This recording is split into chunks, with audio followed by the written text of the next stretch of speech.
Revolution and Represent 107.3 FM. My name is Tariq. Now, listeners, you may remember not too long ago we had a spoken word artist by the name of Sully Breaks. Came down, dropped a live session, and a lot of you were excited about that. I was excited this morning when I opened up a package, had no idea what it was. Opened it up, put it in the player, pressed play, and it totally blew me away. It's his brand new piece from his brand new The Dorm Room EP. I'm going to have to let spoken word do what it does best and let it speak for itself. Brand new Sully Breaks.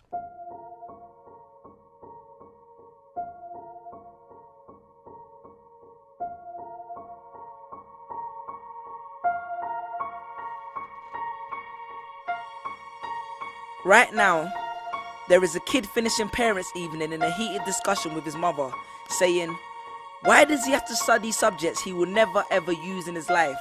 And she will look at him blank-eyed, stifle a sigh, think for a second, and then lie. She'll say something along the lines of, you know, to get a good job you need a good degree, and these subjects will help you get a good degree. We never had this opportunity when I was younger. And he will reply, but you were young a long time ago, weren't you, Mum? And she won't respond, although what he implies makes perfect sense, that society's needs would have changed since she was 16. But she will ignore him, grip his hand more sternly, then drag him to the car. But what she doesn't know is that she didn't ignore him just to shut him up. She didn't lie because they were just returning from parents' evening and an argument in the hallway would look bad on her resume. She won't lie because she's just spent the last 1 hour convincing a stern-faced teacher that she will ensure that her child studies more at home. No, she will lie simply because she does not know any better herself. Although her whole adult life she has never used or applied Pythagoras' theorem, pathetic fallacy, and still does not know the value of X, she will rely on society to tell her that her child, who has one of the sharpest minds in the school, is hyperactive, unfocused, easily distracted, and wayward. Students, how many equations, subjects, and dates did you memorize just before an exam never to use again? How many A grades did you get which were never asked for when you applied for a job? How many times have you remembered something 5 minutes just after the teacher said stop writing, only to receive your results 1 month later to realize that you were only 1 mark short of the top grade?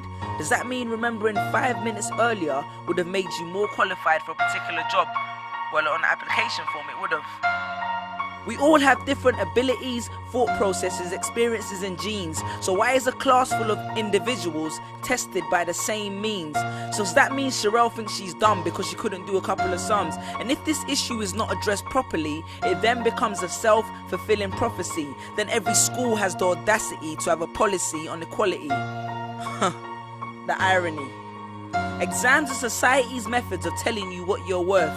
But you can't let society tell you what you are, because it's the same society that tells you that abortion is wrong but then looks down on teenage parents. The same society that sells products to promote natural hair, looks and smooth complexion, with the model on the box half photoshopped and has fake lashes and hair extensions, with pastors that preach charity but own private jets, imams that preach against greed but are all fat, parents that say they want educated kids but constantly marvel at how rich Richard Branson is, governments that preach peace but endorse wars, that say they believe so much in the importance of higher education and further learning, then why increase tuition fees every single year? I believe Miss Jefferson when she took me into the office and said that my exams would be imperative to my success, because we was taught to always follow when Miss Jefferson led. But then I took Jefferson out of the equation and learned to think for myself. I realized we was taught to always follow when Miss led. The irony. Test us with tests, but the finals are never final, because they never prepare us for the biggest test, which is survival.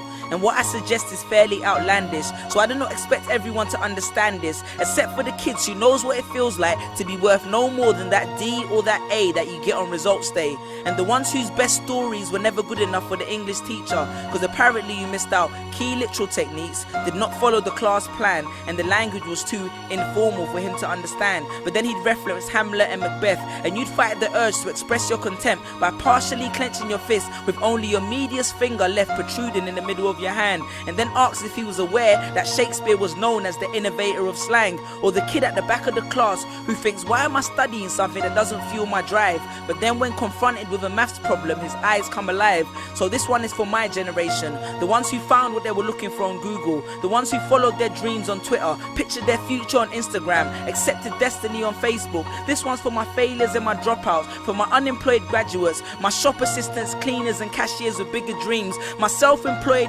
entrepreneurs, my world changers and my dream chasers. Because the purpose of why I hate school but love education was not to initiate a worldwide debate, but to let them know that whether 72 or 88, 44 or 68, we will not let exam results decide our fate.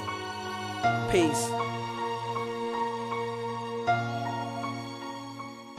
Just these pictures on my phone, sitting all alone, visualizing home. And all my friends were just these pictures on my phone, pictures on my phone.